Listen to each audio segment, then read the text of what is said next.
subdistribuidores de una forma tan laxa que no importa, porque quien las va a adquirir saben que vienen a mercados ilegales como México y algunas otras partes del mundo. ¿Por qué? Porque también el gobierno de Canadá está al pendiente, ¿no? Y se podría sumar a lo que es este reclamo que hace México, también Guatemala, El Salvador, Honduras. O sea, no se crean que es nada más algo que se le ocurra a México, pero sí es el primero que se atreve a hacerlo como tal y llevarlo ya a una acción de carácter civil, no una demanda de carácter civil por daño moral. Y entonces sí, veremos que los mismos medios de comunicación, porque empezará una guerra mediática donde tratarán de defenderse, manifestando que es responsabilidad del gobierno mexicano la seguridad en territorio nacional. Y estamos de acuerdo que es obligación del gobierno mexicano, pero el mismo gobierno mexicano tiene que buscar los mecanismos para que todas estas armas, frenar el flujo ilegal de todas las que ingresan a territorio nacional. ¿Y cómo lo puedes hacer? Pues simple y sencillamente que quien produce las armas, quien las vende las armas, para que estos grupos criminales las puedan obtener, pues no sea de forma tan sencilla ni tan laxa y que a su vez se pudiera tener un control para que sepan hacia dónde van este tipo de armas. Recordemos, nada más por mencionar, todos aquellos que conocen del tema, el famoso operativo Rápido y Furioso, donde supuestamente las autoridades norteamericanas, en conjunto con las autoridades mexicanas, ingresaron un número indeterminado de armas, porque algunos hablan de una cantidad, otros hablan de otra cantidad.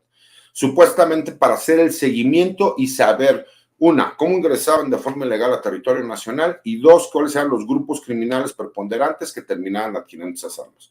Pues con esas mismas armas terminaron matando a oficiales de inteligencia de los Estados Unidos y es por lo cual tuvimos conocimiento de todo lo que sucedió, porque en México ya saben que nunca pasa nada, a menos de que por ahí algún periodista investigador de esos valientes termine haciendo una investigación y se termine conociendo, porque desafortunadamente parecería que muchas veces las autoridades no saben ni siquiera qué es lo que pasa en territorio nacional. Y eso es lo importante que tiene que cambiar. ¿Por qué?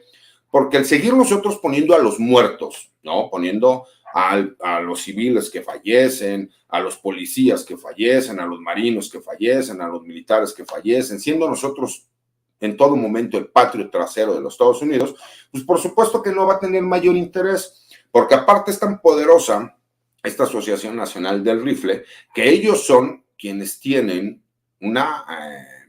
tal peso en el Congreso de los Estados Unidos, en que ellos son los que realizan los apoyos para las campañas de reelección de la mayoría de los senadores republicanos de los Estados Unidos. Y es ahí en donde, para quienes no conocen cómo se maneja la política en los Estados Unidos, que es distinta como es en México, allá el gobierno no es quien le da dinero a los partidos políticos para que ellos financien sus campañas. Allá cada uno de ellos tiene que obtener los recursos para el financiamiento de las campañas. Y para que ubiquen un poco por qué se hace una demanda de este estilo, existen diferentes antecedentes. Por ejemplo, en su momento, ¿no? En la época, en los años 80, 90, todavía a principios de los 2000, varias asociaciones y países demandaron a las grandes cigarreras que tenían sede en los Estados Unidos.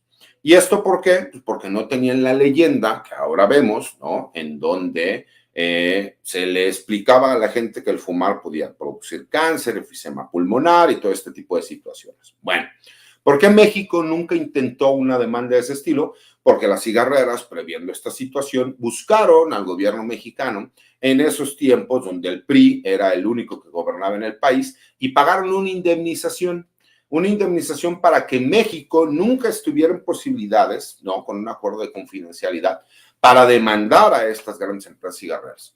Dinero que, por supuesto, se lo robaron los políticos de aquel entonces, porque simple y sencillamente nunca se tuvo conocimiento, pero para los que quieran investigar, existen los datos de cómo se llevó a cabo, incluso publicados por las mismas cigarreras. Entonces, eso es lo que se está buscando en este momento. Esa es parte de una estrategia de seguridad, si me explico, que es grande, que tiene que encerrar toda esta parte de los abrazos, no balazos, que aunque a mí no me gusta, entiendo que va por el sentido de, si nosotros ya lo intentamos, porque eso ya lo vimos en diferentes sexenios, salir a darnos de balazos con ellos, con todo y que nuestro ejército, nuestra marina tienen grandes capacidades, tenemos que recordar algo. Ellos están limitados. Una, es la primera vez que las Fuerzas Armadas de forma legal pueden coadyuvar a la seguridad pública, pero sigue sin ser su responsabilidad primordial. ¿Por qué? Porque ellos van y coadyuvan a la Guardia Nacional, o sea, esa fuerza permanente del Ejército y de la Armada, están como coadyuvantes de la Guardia Nacional. Ok. El único que tiene las reglas claras, desafortunadamente, es el criminal, porque él no tiene que cumplir con ninguna de las reglas. Y en cambio la autoridad sí las tiene que cumplir. Y el criminal, por supuesto, que termina utilizando miembros de la población civil, como lo hemos visto en muchísimos lugares de la República Mexicana, en donde utilizan a familias que llegan con niños a tratar de agredir al personal militar o al personal de la Guardia Nacional, tratando de provocarlos para que exista una reacción y entonces sí criminalizar a estos miembros de la Guardia Nacional, de las policías estatales, municipales, de las Fuerzas Armadas. Es algo que ya lo tienen muy visto, ya lo tienen muy estudiado, lo hemos visto en diferentes estados de la República, cómo se lleva a cabo como tal.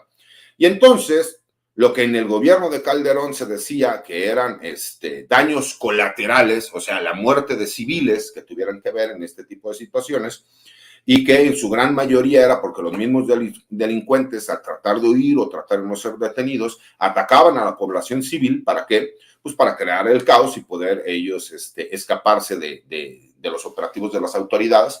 Pues obviamente vimos todo lo que estuvimos viendo en el país y que ahorita seguimos pagando las consecuencias de haber empoderado a los grupos criminales. ¿Por qué? Porque la realidad es que en México en 30 años realmente no se hizo trabajo para inhibir el poder de los grupos criminales.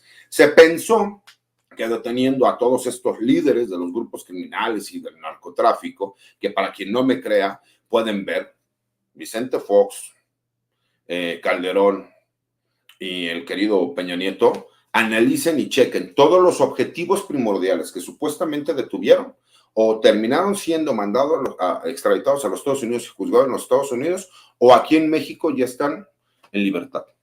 Para quien no me lo crea, que lo cheque, para que vean cómo la gran simulación que se hizo con todos estos disque líderes y cabecillas, pero que lo único que hicimos es, en lugar de tener 6 o 7 grandes carteles del narcotráfico, que eran los que ellos controlaban a lo mejor en diferentes regiones del país, terminamos creando más de 100 grupos criminales que al no tener a lo mejor las capacidades que tienen estos grandes grupos del narcotráfico, pues obviamente ese control territorial lo tratan de ejercer por medio de la violencia, del miedo, y hemos visto y todos seguimos sufriendo las consecuencias de esas malas decisiones. Entonces, para que la gente lo pueda ubicar, estas decisiones tienen que ver en el sentido de una estrategia de seguridad nacional completa en donde nosotros estamos buscando atacar el problema de raíz.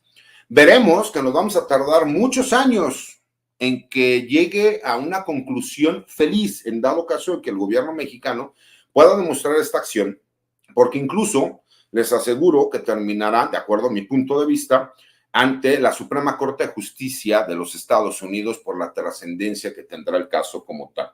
Simple y sencillamente porque ellos seguirán manejándolo como que es un derecho constitucional, ¿no? De acuerdo a la segunda enmienda de los estadounidenses, y el gobierno mexicano demostrará que es una negligencia criminal por parte de estas grandes manufactureras que no les interesa realmente la responsabilidad social que tienen para con el uso de estas armas, que aunque se vendan de forma legal en los Estados Unidos, la realidad es que crean los mecanismos para que estos grupos criminales las puedan adquirir e ingresar de forma ilegal al territorio nacional. Bueno, espero que aquellas personas que tengan alguna duda la compartan con nosotros para yo poder, pues, si no contestar la duda, por lo menos ampliarla. Me gustaría, si me puede apoyar Adri,